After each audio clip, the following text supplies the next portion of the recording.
नमस्ते बिटिया, हमेशा खुश रहो। आई एम जेवीएन doctor Soman Shekhawat, department of काय चिकित्सा, faculty of Ayurvedic sciences, Jyoti Vidyapeeth, women's university, Jaipur. Today we will discuss about ajirna. अजीर्ण क्या होता है? अजीर्ण जो है आयुर्वेद की भाषा में अगर हम कहें तो अजीर्ण जो है ग्रहण किए भोजन का सम्यक प्रकार से पाचन ना होना ही अजीर्ण कहलाता है। और अपक्व अन्न जो है इसको आम कहते हैं। अन्न जब प्रॉपर पक नहीं पाता तो जो है अजीर्ण की उत्पत्ति होती है। अजीर्ण को जानने से पहले आम को समझना जरूरी है। तो आम के लिए आया है जठर अनल दौर्बल्यात अपिपक्वस्तु यूरस स आम संज्ञको देहे सर्वदोष प्रकोपण। यानी जठराग्नि की दुर्बलता से जिस अविपक्व रस की उत्पत्ति होती है उसे आम कहते हैं और यह शरीर के सभी दोषों को प्रकोपित करता है।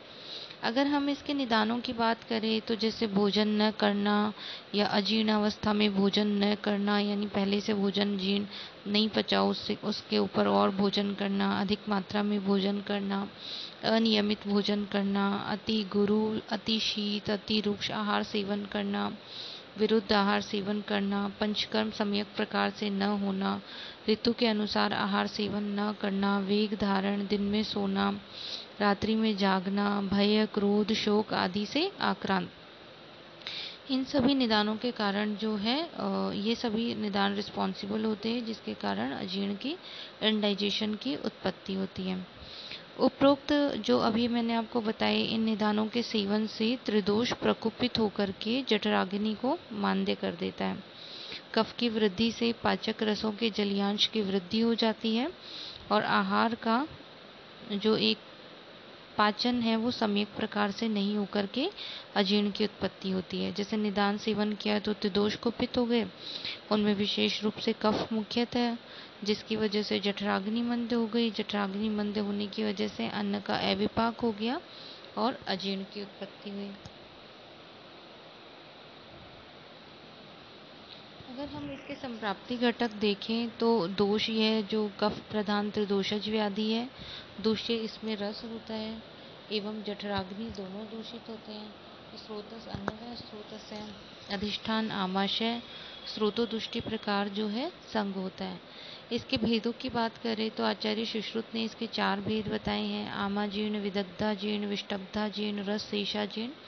और माधवकर ने इसके 6 भेद बताए हैं। आमाजीर्ण, विदग्धाजीर्ण, विष्टब्धादीन, रस शेषाजीर्ण, दिन पाकी अजीर्ण एवं प्राकृत अजीर्ण। सामान्य लक्षण की बात करें तो अजीर्ण की कंडीशन के अंदर जैसे विष्टंभ यानी मल एवं अपान वायु का रुकना, सदन अर्थात शरीर में भारीपन, सिर में दर्द, मूर्छा, तृष्णा, ज्वर, सर्दी, इस तरह के लक्षण देखने को मिलते हैं। इसी के अलावा भ्रम जो है, चक्कर आना, कटिग्रह, कमर में दर्द, जम्बाई, सभी अंगों में दर्द, अरुचि, अविपाक एवं तृष्णा, इस तरह के लक्षणों की उत्पत्ति होती है। अगर हम भेदानुसार इसके लक्षण देखें तो आमाजीर्ण जो है यह आमाशय में कफ यानी क्लेदक कफ की अधिकता से आमाजीर्ण होता है। कफ की अधिकता होने से क्लेदक कफ की भी वृद्धि हो जाती है। इसकी अधिकता से आमाशयिक अम्ल रस का स्राव कम हो जाता है। इस प्रकार जो अजीर्ण होता है उसे आमाजीर्ण कहते हैं। लक्षण की बात करें तो शरीर में भारीपन, जी मिचलाना, कपोल एवं अक्षी में शोथ और उद्गार, इस तरह के लक्षण इसमें देखने को मिलते हैं। विदग्धाजीर्ण जो है पित्त की वृद्धि से जो अजीर्ण होता है उसे विदग्धाजीर्ण कहते हैं। इसमें पित्त की वृद्धि से पित्त के अम्ल एवं द्रव गुण की वृद्धि हो जाती है और इसी से अजीर्ण होता है। लक्षण की बात करें तो विदग्धाजीर्ण के अंदर भ्रम, तृष्णा, मूर्छा, अम्लोदगार, श्वेद, दाह, इस तरह के लक्षण उत्पन्न होते हैं। नेक्स्ट है विष्टब्धाजीर्ण। विष्टब्धाजीर्ण जो है यह वात की अधिकता से जो अजीर्ण होता है उसे विष्टब्धाजीर्ण कहते हैं। वात वृद्धि से अग्नि विषम हो जाती है तथा कभी पाचक रसों का स्राव कम, कभी असमय, कभी अधिक होता है, जिसके कारण अन्न का सम्यक पाचन नहीं हो पाता। अगर हम इसमें लक्षण की बात करें तो शूल, आदमान, विविध वात वेदनाएं, मल का अवरोध, अपान वायु का अवरोध, स्तब्धता, जकड़ाहट, अंगों में पीड़ा, ये सभी लक्षण देखने को मिलते हैं। रस शेषाजीर्ण, आहार द्रव्य के अधिकांश भाग का पाचन हो जाने पर भी कुछ अंश का अपाचित रह जाना ही रस शेषाजीर्ण कहलाता है। इसके लक्षण जो हैं जैसे शुद्ध उद्गार इसका विशेष लक्षण है, भोजन में अनिच्छा, उदर में भारीपन, मुख से लाला स्राव, इस तरह के लक्षण इसमें देखने को मिलते हैं। नेक्स्ट है दिनपाकीय जीर्ण। दिनपाकीय जीर्ण स्वस्थावस्था में भोजन का पाचन एक अहोरात्र में हो जाता है, किंतु असमय भोजन करने से ग्रहण किया गया अन्न पचने से पहले दोबारा अन्न ग्रहण करना या अधिक मात्रा में अन्न ग्रहण करने से आहार का पाचन अगले दिन होता है। इसे दिनपाकीय जीर्ण कहते हैं। अगर हम जो है आहार सेवन के नियमों के महत्व को दर्शाने के लिए जो है इसका वर्णन किया गया है। आहार अगर हम समय से करते हैं तो दिनपाकीय अजीर्ण जो है इससे ग्रसित नहीं होना पड़ता।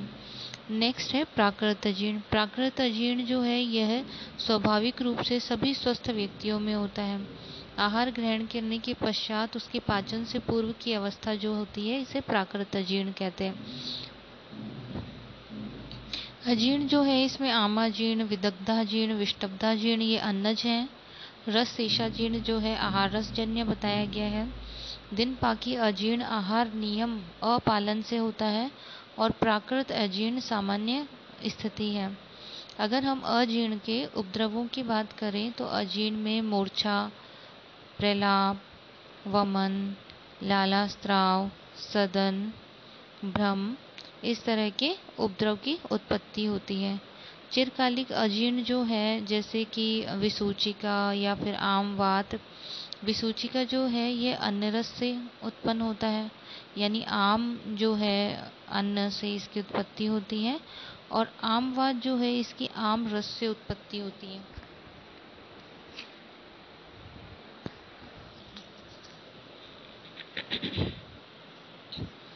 अगर हम चिकित्सा सिद्धांत की बात करें तो इसके अंदर निदान परिवर्जन जो है निदान परिवर्जन कराएं, आमाजीर्ण में उपवास या लघु आहार का सेवन कराएं, विदग्धाजीर्ण में वमन कराएं ताकि विकृत पित्त निकल जाए, शीतल जल थोड़ी मात्रा में बार बार पिलाएं। विष्टब्धाजीर्ण जो है इसमें वातानुलोमन कराएं जिससे उष्ण जल में इसके लिए उष्ण जल के अंदर नमक मिलाकर पिलाएं एवं उदर पर गर्म पानी का सेक कराएं। रस शेषाजीर्ण में शयन कराएं, लंघन एवं पाचन द्रव्यों का प्रयोग भी करावें। भेद जो है इसके अंदर आमाजीर्ण कफ दोषजन्य, विदग्धाजीर्ण पित्त दोषजन्य एवं विष्टब्धाजीर्ण वात दोषजन्य होता है। अतः आमाजीर्ण की चिकित्सार्थ लंघन, उपवास से कफ का शमन करें। विदग्धाजीर्ण की चिकित्सार्थ जो है वमन, विकृत पित्त को जो है निकालकर इसमें चिकित्सा करें, एवं विष्टब्धाजीर्ण जो है इसके अंदर वात यानी स्वेदन यानी उष्णता से वात शमन करके, और रस शेषाजीर्ण जो है इसमें शयन चिकित्सा बताई गई। अगर हम इसमें क्रियात्मक पक्ष देखें तो क्रियात्मक पक्ष के दृष्टिकोण से आमाजीर्ण में वमन की आवश्यकता इसलिए नहीं होती क्योंकि उपवास से आसानी से कफ शमन किया जा सकता है। विदग्धाजीर्ण में यदि विरेचन कराया जाए तो विदग्ध अन्न पक्वाशय में जाकर के हानि पहुंचाएगा, और पक्वाशय दूरस्थ मार्ग है इसलिए उसे निकटतम मार्ग से बाहर निकाल देते हैं। विष्टब्धाजीर्ण में बस्ती की आवश्यकता इसलिए नहीं है क्योंकि उष्ण जल से वात शमन आसानी से किया जा सकता है। इस प्रकार से जो है ये इसके चिकित्सा सिद्धांत इसमें प्रयोग किए जाते हैं। अगर हम शामक औषधियों की बात करें तो यहाँ शंख भस्म, अजीर्ण कंटक रस, रामबाण रस का प्रयोग किया जा सकता है।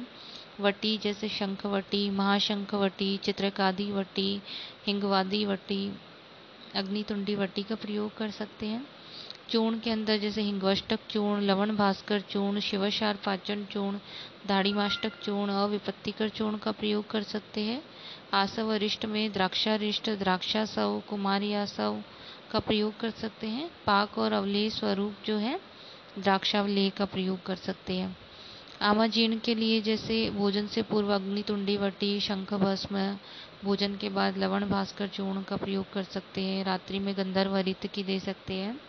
विदग्धा चूर्ण में जिस प्रकार भोजन से पूर्व शंखभस्म, अविपत्तिकर चूर्ण और भोजन के बाद में दाढ़ीमाष्टक चूर्ण, चंद्रप्रभावटी का प्रयोग कराया जा सकता है, इस प्रकार से अजीर्ण की चिकित्सा की जाती है। Thank you. This session is powered by digital version 2.0 Jyoti Vidyapeeth women's university Jaipur. I hope you all are satisfied with this session. If you feel any kind of problem with this session, please mention it in comment box. I will resolve it soon. Thank you.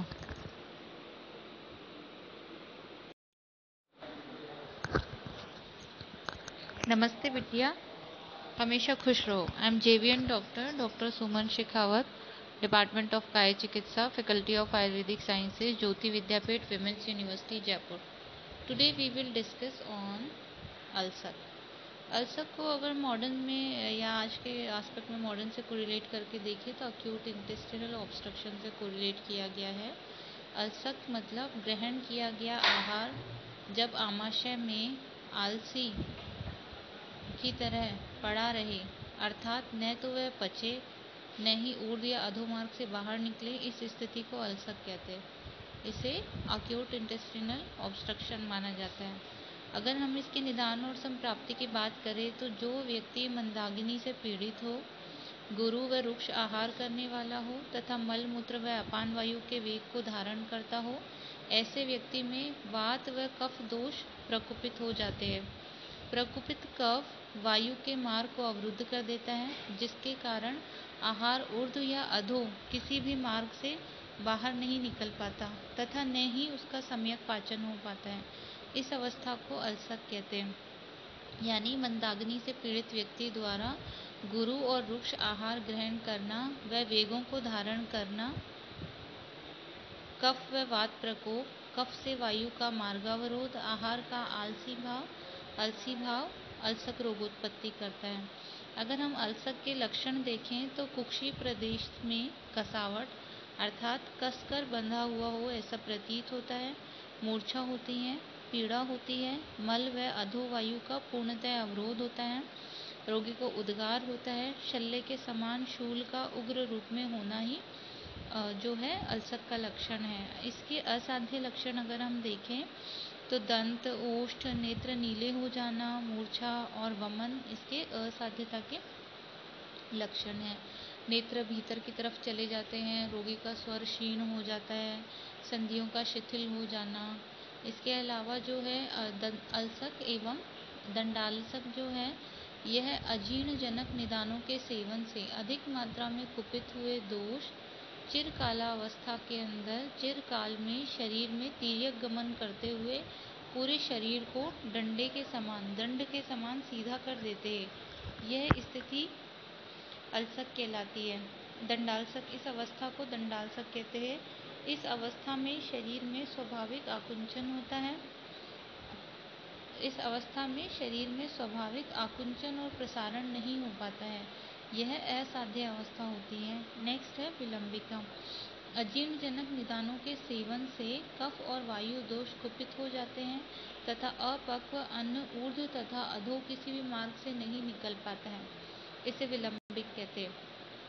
Ulcer की उत्पत्ति शीघ्र होती है तथा विलंबिका की उत्पत्ति विलंब से होती है. अल्सर एवं विलंबिका में समानताएं. दोनों अजीर्ण से उत्पन्न होते हैं. दोनों में मुख्यतः कफ और वायु दोष प्रकोपित होते हैं. दोनों में अपक्व अन्न किसी भी मार्ग से बाहर नहीं निकल पाता है. लेकिन फिर भी दोनों में अनेक असमानताएं होने के कारण दोनों को अलग अलग रोग कहा गया है. जैसे अल्सर जो है यह शीघ्र उत्पन्न होता है, जबकि विलंबिका विलंब से उत्पन्न होती है. अल्सर अन्न की विदग्धता नहीं है, जबकि विलंबिका अन्न की विदग्धता है. विदग्धा जीर्ण से उत्पन्न होता है. अल्सर प्रारंभिक रोग है और अल्सर ही विलंब से विलंबिका में बदल जाता है. अल्सर के अंदर उदरशूल मुख्य लक्षण है, जबकि विलंबिका जो है इसके अंदर जो उदरशूल या तो अल्प होता है या नहीं होता. अल्सर प्राय साध्य होता है, विलंबिका असाध्य व्याधि है. अल्सर जो है इसका मॉडर्न में कोरिलेशन अक्यूट इंटेस्टिनल ऑब्स्ट्रक्शन से किया है, जबकि विलंबिका जो है इसका पैरालिटिक इलियस से कोरिलेट किया गया है. अजीर्ण जो है ये आमाजीर्ण से विसूचिका की उत्पत्ति, विदग्धा जीर्ण से विलंबिका की उत्पत्ति एवं विष्टब्धा जीर्ण से अल्सक की उत्पत्ति होती है। अगर हम यहाँ पे चिकित्सा की बात करें तो अल्सक और विलंबिका के अंदर जैसे अग्निकर्म, दोनों एड़ियों में अग्निकर्म कराते या वमन चिकित्सा देते, लंघन, स्वेदन, पाचन, विरेचन चिकित्सा यहाँ पे दी जाती है, या आस्थ्यापन बस्ती जो है वो इसके अंदर दिया जाता है। चिकित्सा यहाँ पे संशोधन करेंगे, फिर वमन और विरेचन देंगे, जैसे गर्म जल में सेंधा नमक मिला करके आकंठ पिला करके रोगी को वमन कराएं, या इच्छा भेदी रस से 500 mg इच्छा भेदी रस से रोगी को विरेचन कराएं। संशमन के लिए जैसे रस भस्म जो है, रामबाण रस्म, अजीर्ण कंटक रस्म ये दिया जाता है। वटी जो है अग्नितुंडी वटी, शंखवटी, महाशंखवटी देते हैं। व्यवस्था पत्र अगर हम इसका देखें तो जैसे रामबाण रस, अग्नितुंडी, या फिर जो भुनी हुई सौंफ रोगी को दिया जा सकता है। दारुष्टक लेप या हींग या जल मिश्रित लेप जो है पेट पे लगाया जाता है। इसमें अगर पथ्य देखें तो मूंग का यूश, लस्सी, नारियल पानी, नींबू का शरबत, फलों का रस, जीरा, धनिया, अदरक, तोरई, करेला, परवल आदि पथ्य दिए जाते हैं। और अपथ्य जो है यहाँ पे गुरु, विदाही, विरुद्ध आहार, उड़द व चने की दाल, कटहल, स्निग्ध जो है पदार्थ, ये सब इसमें अपथ्य रहते हैं। Thank you. This session is powered by Digital Version 2.0 Jyoti Vidyapeeth Women's University Jaipur. I hope you all are satisfied with this session. If you feel any kind of problem with this session, please mention it in comment box. I will resolve it soon. Thank you.